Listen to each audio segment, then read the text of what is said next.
आज इस सारे मुल्क में हम देख रहे हैं, जीभ के ऊपर तो चाशनी सी मिठास है, पर जीवन में कड़वाहट घुली हुई है। जीभ पर तो राम का नाम है, पर जीवन रावण के कारनामों की पर्याय बनी हुई है। जीभ पर आदर्श दिखाई दे रहा है, लेकिन जीवन में घोर संघर्ष चल रहा है। अर्थात जीभ और जीवन में कोई तालमेल नहीं है, बीच में बहुत गहरी गहरी खाइयां हैं, बहुत फासले हैं। और जब तक ये फासला समाप्त नहीं होगा, जीभ का और जीवन का, इन दोनों के बीच का फासला समाप्त नहीं होगा, तब तक हमारे जीवन रूपी वृक्ष पर सौंदर्य के फूल और सत्य के फल आने वाले नहीं हैं।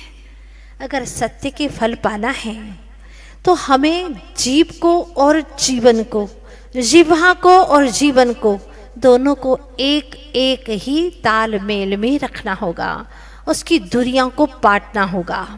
क्योंकि कहते हैं, जिसके जिह्वा और जीवन में अंतर पड़ा है, जिसके जिह्वा और जीवन में अंतर पड़ा है, वह धर्म से बहुत दूर अभी खड़ा है, वह धर्म से बहुत दूर अभी खड़ा है।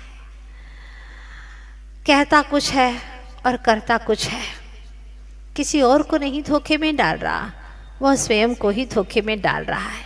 चाहे अच्छे से बोले और सत्य भी वचन बोल रहा है, लेकिन जीवन में सत्य नहीं है तो उसके वचनों को भी सत्य नहीं कहा जा सकता।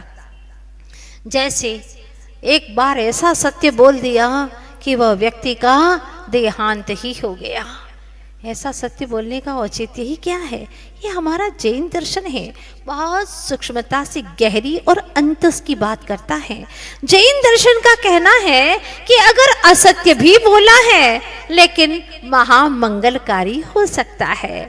किसी के जीवन को बचाने के लिए असत्य भी कहा है तो निश्चित ही वह सत्य का जानकार है, सत्य को मानने वाला और सत्य का अनुभव करने वाला है।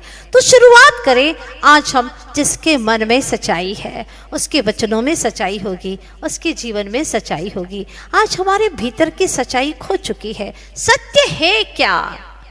सबसे पहले इसी को हम जाने।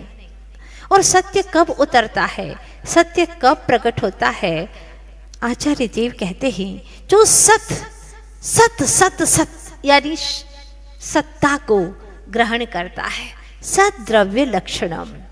आज हम पढ़ने वाले हैं सद्द्रव्य लक्षणम। सत यानी एग्जिस्टेंस, वह द्रव्य का लक्षण है जिसमें उत्पाद भी है, व्यय भी है और द्रव्य भी है। उत्पाद व्यय द्रव्य युक्त सत, जिसके अंदर यह सब कुछ है, लेकिन फिर भी वह शाश्वत बना हुआ है, वह शाश्वत है। वो कौन सा तत्व है, कौन सा द्रव्य है? छह द्रव्य है। उसमें से जानने वाला जो तत्व है वो मैं जीव तत्व हूं। जब तक हम सत को नहीं जानेंगे, सत को नहीं समझेंगे और सत को स्वीकार नहीं करेंगे, तो सत्य का अनुभव भी होने वाला नहीं है।